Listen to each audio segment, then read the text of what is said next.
ଆଜିର ଅନଲାଇନ କ୍ଲାସକୁ ସ୍ୱାଗତ। ପିଲାମାନେ, ଆମେ ସମସ୍ତେ ବର୍ତ୍ତମାନର ପରିସ୍ଥିତି ବିଷୟରେ ଅବଗତ। ସମଗ୍ର ବିଶ୍ୱ କରୋନା ମହାମାରୀ ଦ୍ୱାରା କବଳିତ।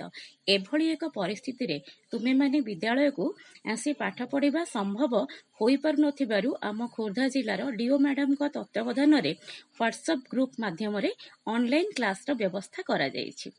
ପିଲାମାନେ, ତୁମେ ସମସ୍ତେ ଉଦ୍ଭିଦର ବିଭିନ୍ନ ଅଂଶ ବିଷୟରେ ଜାଣିଛ।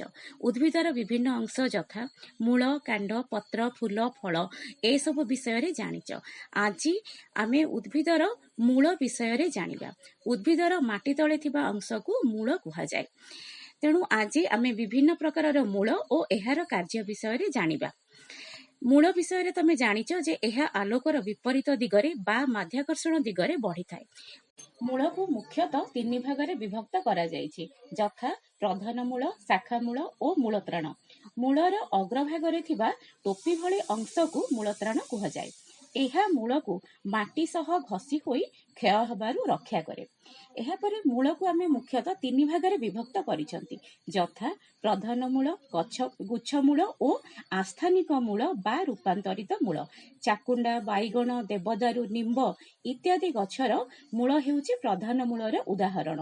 ସେହିପରି ଘାସ, ଧାନ, ଗହମ ଇତ୍ୟାଦିର ମୂଳ ଗୁଚ୍ଛ ମୂଳର ଉଦାହରଣ। ପିଲାମାନେ, ତମେମାନେ ବରଗଛର ଓହଳ ଦେଖିଥିବ। ଏହା ବରଗଛକୁ ସଳଖ ଭାବରେ ରଖିବାରେ ସାହାଯ୍ୟ କରେ।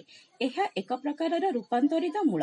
ଏହାକୁ ସ୍ତମ୍ଭ ମୂଳ କୁହାଯାଏ। ଠିକ୍ ସେହିପରି ଗାଜର, ମୂଳା ଇତ୍ୟାଦି କ୍ଷେତ୍ରରେ ପ୍ରଧାନ ମୂଳ ରୂପାନ୍ତରିତ ହୋଇ ଖାଦ୍ୟ ସଞ୍ଚୟ କରିଥାଏ। ଏହାକୁ ଭଣ୍ଡାର ମୂଳ କୁହାଯାଏ। ପିଲାମାନେ, ଆମେ ମୂଳ ବିଷୟରେ ଜାଣିଲେ। ଏବେ ମୂଳର କାର୍ଯ୍ୟ ବିଷୟରେ ଜାଣିବା। କାର୍ଯ୍ୟଗୁଡ଼ିକ ହେଉଛି ମୂଳ ଉଦ୍ଭିଦକୁ ମାଟିରେ ଜାବୁଡ଼ି ଧରି ରଖେ।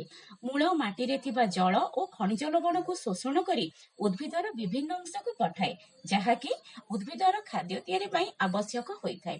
ରୂପାନ୍ତରିତ ମୂଳଗୁଡ଼ିକ ଖାଦ୍ୟ ସଞ୍ଚୟ କରି ରଖିବା ସହ କାଣ୍ଡକୁ ଦୃଢ଼ ଭାବରେ ଧରି ରଖେ। ତେଣୁ ଆଜି ଆମେ ମୂଳ ଓ ଏହାର କାର୍ଯ୍ୟ ବିଷୟରେ ଜାଣିଲେ। ତମେମାନେ ଭିଡିଓଟି ଦେଖିଥିବାରୁ ଧନ୍ୟବାଦ। ଘରେ ରୁହ, ସୁସ୍ଥ ରୁହ।